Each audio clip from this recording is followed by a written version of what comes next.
नमस्कार, मैं हूं सुरेश झा।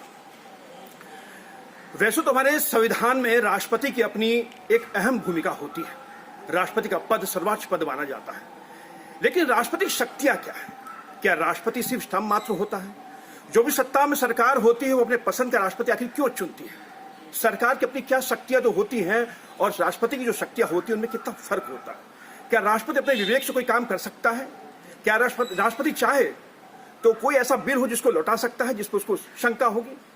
आज इसी विषय पर हम आपको जानकारी देंगे और हमारे साथ जानकारी देने के लिए मौजूद हैं कानून के जानकार हैं अवधेश कुमार सिंह। आइए इनसे बातचीत करते हैं और जानने की कोशिश करते हैं कि हमारे संविधान में राष्ट्रपति की शक्तियां क्या है, राष्ट्रपति की पावर क्या है। क्या राष्ट्रपति संविधान में एक सर्वोच्च पद माना गया है, लेकिन राष्ट्रपति की शक्तियां क्या क्या है? देखिए, राष्ट्रपति की शक्ति जो है, जहाँ तक संविधान की बात है, संविधान में उनकी शक्ति सीमित है। वह स्वतंत्र रूप से कुछ करने को नहीं है, लेकिन संविधान उनको एक अधिकार दिया है, सर्वोच्च पद दिया है। न्यायपालिका का वो सर्वोच्च माने जाते हैं। यहाँ तक कि कोई भी बिल अगर सरकार पारित करती है तो वो उनका विशेषाधिकार है कि उस बिल को वो लौटा दें, और लेकिन अगर सरकार दोबारा उस चीज़ को भेज देते हैं तो फिर 14 दिन के बाद फिर उनको ओके करना पड़ जाता है।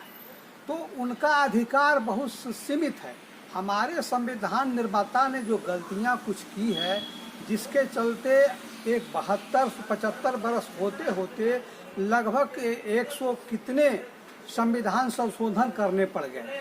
तो हमारे संविधान की तो ये कमजोरियां दिखती है, लेकिन हमारा संविधान जो है, फिर भी संविधान, किसी भी देश का संविधान, धर्म का जितना महत्व होता है, गीता का महत्व है धर्म में, उतना ही एक देश के लिए संविधान का महत्व होता है। संविधान में आज इतनी त्रुटियां हैं।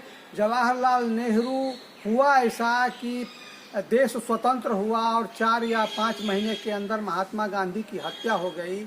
उसमें बहुत सारे नेताओं को इसमें इन्वॉल्व कर दिया गया जो कि संविधान सभा का मेंबर होते, और वो संविधान मेरा और प्रखर होता।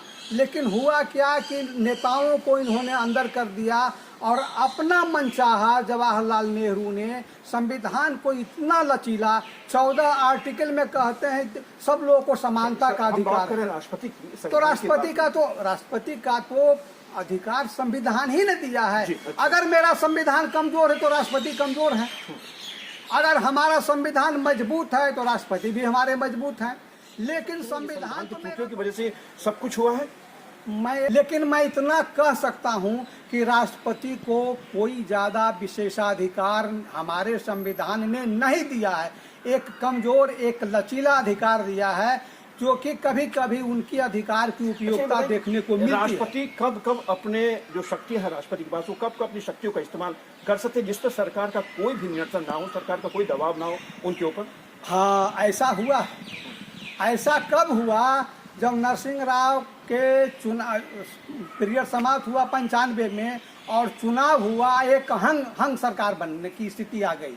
किसी भी पार्टी को स्पष्ट बहुमत नहीं मिलने की स्थिति थी। वहाँ राष्ट्रपति की ओर संपूर्ण देश की निगाह जाता है, राष्ट्रपति और किसको कॉल करते हैं। कोई भी बड़ी पार्टियां, किसी ने कहा मैं संगठन होकर के मेरा भी 372 हो रहा है, किसी ने कहा मैं संगठन हो गए, वहाँ पर राष्ट्रपति का विशेषाधिकार देखने को मिलता है कि वह किसको, क्योंकि उस समय अटल बिहारी वाजपेयी को जो बुलाया गया था तो बहुत सारे राष्ट्रपति पर उंगली उठाया गया था, लेकिन राष्ट्रपति ने कहा कि नहीं। टकराव की स्थिति भी आती है।